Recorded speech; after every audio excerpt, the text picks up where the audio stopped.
સો hi guys, આજે થોડી તબિયત મારી ખરાબ હતી, બટ સાંજે થોડુંક સારું લાગ્યું તો વિચાર્યું ક્યાંક નીકળીએ. છોકરાઓને લઈને બી ક્યાંક આંટો મારવા જવું હતું, બટ થોડું કન્ફ્યુઝન થયા કરતું હતું. એન્ડ હું થોડો કારમાં રેસ્ટ કરી લીધો, છોકરાઓને થોડું કારમાં જ હાઈ ટી આપી દીધું, એ લોકોએ ખાઈ બી લીધું. એન્ડ ત્યાંથી નીકળ્યા તો પહોંચ્યા ડેસ્ટિનેશન પર. થોડી વારમાં પહોંચી પણ જઈશું, 2 મિનિટમાં. એન્ડ મસ્ત ક્લાઉડી એટમોસ્ફિયર છે. વીકેન્ડ પર ક્યાં જવું ક્યાં નહીં, એવરી વીકેન્ડ એવું ટેન્શન હોય જ. તો આજે વિચાર્યું ચલો ફ્રી છે તો નીકળી ગયા. ક્યાંક જવું થોડું કન્ફ્યુઝન હતું, તો નિશિવ કહે છે ગોકાર્ટિંગ જવું છે. સડનલી ને યાદ આવી ગયું, તો પછી અમે લોકો અહીંયા પહોંચી ગયા. બટ વરસાદ સ્ટાર્ટ થઈ ગયો છે, પણ ના, વરસાદ ભલે સ્ટાર્ટ થઈ ગયો છે, અમે કરીને જ જઈશું. એન્ડ નિશુ એન્ડ રિશન બહુ જ એક્સાઇટેડ છે. બંને જણ ત્યાં ઊભા છે, ફોર્મ ફિલઅપ કરે છે.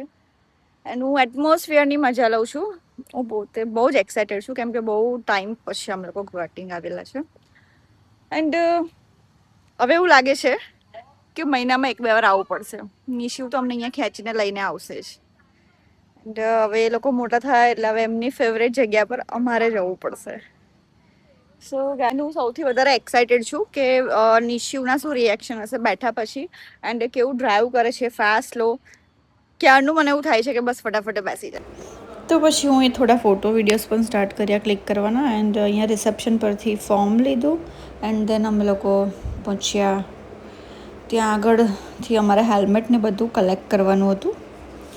એન્ડ એટમોસ્ફિયર એકદમ ક્લાઉડી હતું, સો બહુ જ મજા આવવાની છે. નિશિવને અહીંયા ટેપ કરવું હતું, હિમાંશુનું નામ આવ્યું એટલા માટે.